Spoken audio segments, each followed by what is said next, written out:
Assalamualaikum warahmatullahi wabarakatuh. Perkenalkan, kami dari kelas 1A, kelompok 2. Di sini kami akan menjelaskan tentang sejarah bahasa Indonesia pada tahun 1945 hingga 1972. Sebelum memasuki materi, ada pepatah bahwa tak kenal maka tak sayang. Maka dari itu, izinkan kami memperkenalkan diri. Saya Messi Deka Putri. Saya Arlinda Nurhalimah. Nama saya Ideal Sasabila. Nama saya Nazul Ananda Gunawan. Nama saya Afsa Nabila Verunisa. Perkenalkan, saya Titis Digas Pakerti. Perkenalkan, nama saya Dwi Putri Maudila. Nama saya Vina Indriani Pratama. Saya Hotran Joshua Sitorus. Untuk materi pertama akan dijelaskan oleh Arlinda Nurhalimah. Saya Arlinda Nurhalimah. Di sini saya akan menjelaskan poin pertama pada pembahasan sejarah bahasa Indonesia pada tahun 1945 sampai 1972. Pada poin pertama ini diawali pada tanggal 18 Agustus 1945 yang telah ditandatanganinya Undang-Undang Dasar 1945. Pada pasal 36 menetapkan bahwa bahasa Indonesia sebagai bahasa negara yang berbunyi bahwa bahasa Indonesia adalah bahasa Indonesia. Pasal tersebut merupakan penegasan karena secara simbolnya bahasa Indonesia merupakan jati diri bangsa. 2. Pada tanggal 19 Maret 1947 diresmikanlah penggunaan ejaan Republik atau ejaan Soewandi sebagai pengganti ejaan Van of Wissem. 1. Gabungan huruf OE dalam ejaan Van of Wissem digantikan dengan U dalam ejaan Republik. 2. Bunyi Hamzah dalam ejaan Van of Wissem diganti dengan K dalam ejaan Republik. Ketiga, kata ulang boleh ditandai dengan angka 2 dalam ejaan Republik. Keempat, huruf eteling dan epepet dalam ejaan Republik tidak dibedakan.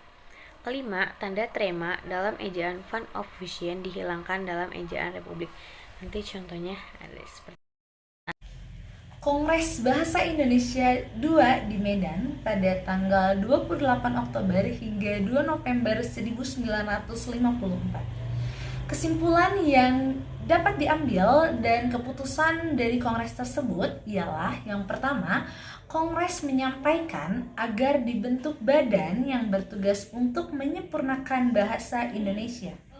Yang kedua, kongres mengusulkan supaya diadakan pembaruan di ejaan.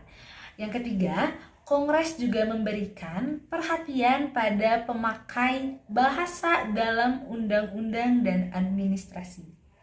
Yang keempat, kongres juga menyarankan supaya digiatkan pemakaian istilah ilmiah internasional dan penggalian istilah dari bahasa daerah yang serumpun.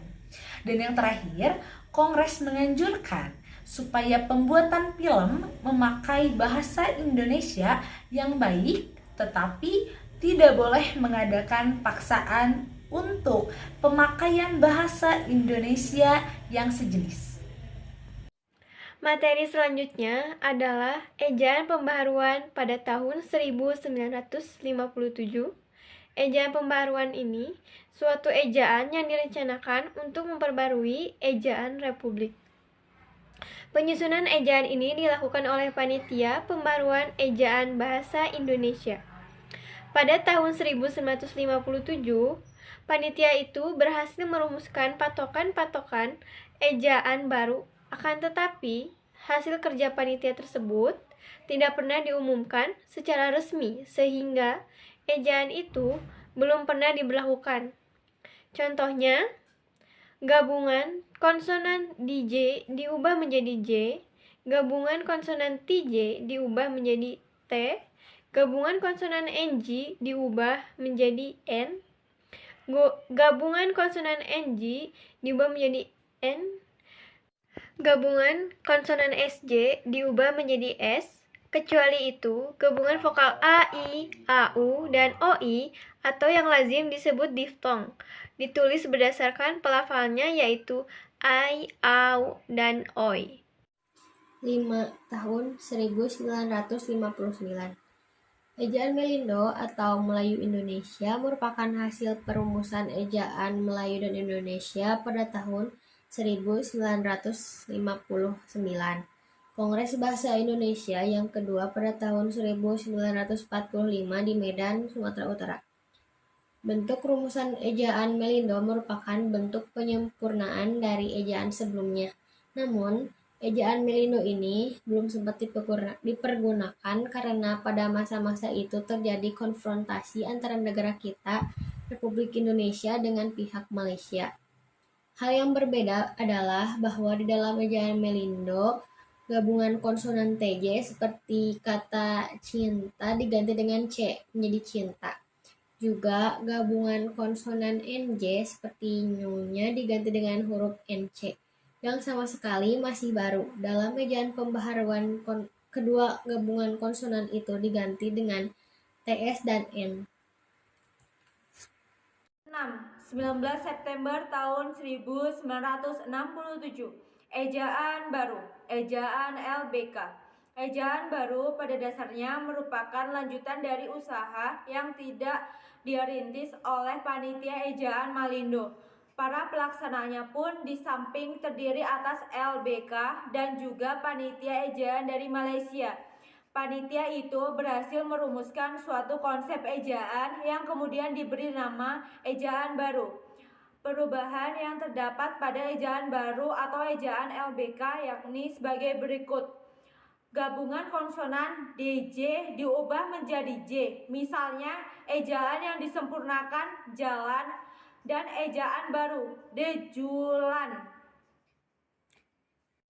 Pada tanggal 16 Agustus 1972, Presiden Republik Indonesia Soeharto meresmikan penggunaan ejaan bahasa Indonesia yang disempurnakan atau biasa disebut juga dengan EYD melalui pidato kenegaraan di depan sidang DPR yang dikuatkan pula keputusan Presiden nomor 57 tahun 1972.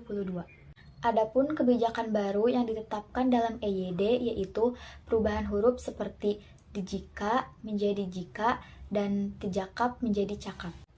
Huruf F, V, dan Z merupakan unsur serapan dari bahasa asing diresmikan pemakaiannya. Contohnya yaitu fisik, zakat, valuta, dan universitas. Dan selanjutnya, huruf Q dan X lazim digunakan dalam bidang ilmu pengetahuan, misalnya pada kata furqon. Penulisan di sebagai awalan dibedakan dengan di yang merupakan kata depan. Sebagai awalan di ditulis seringkali dengan unsur yang menyertainya. Sedangkan di sebagai kata depan ditulis terpisah dari kata yang mengikutinya. Contoh, dicuci di kantor. Kata ulang ditulis penuh dengan mengulang unsur-unsurnya. Angka 2 tidak digunakan sebagai penanda perulangan. Misal, anak-anak bukan anak-anak bermain-main. Secara umum, hal-hal yang diatur dalam EYD yaitu 1. Penulisan huruf kapital dan huruf miring. 2. Penulisan kata. 3. Penulisan tanda baca. 4. Penulisan kata dan akronim. 5. Penulisan angka dan lambang bilangan. 6. Penulisan unsur serap. Tanggal 31 Agustus, Mendikbud menetapkan buku pedoman umum ejaan bahasa Indonesia yang disempurnakan dan pedoman umum pembentukan istilah resmi berlaku di seluruh Indonesia. Dapat disimpulkan bahwa dari tahun 1945 hingga 1972, ejaan terus diperbarui, mulai dari ejaan Van Opposion hingga ejaan EYD atau ejaan bahasa Indonesia yang disempurnakan. Contoh, dijika menjadi jika. Sekian informasi yang dapat kami simpulkan. Terima kasih dan mohon maaf apabila ada kesalahan. Wassalamualaikum warahmatullahi wabarakatuh.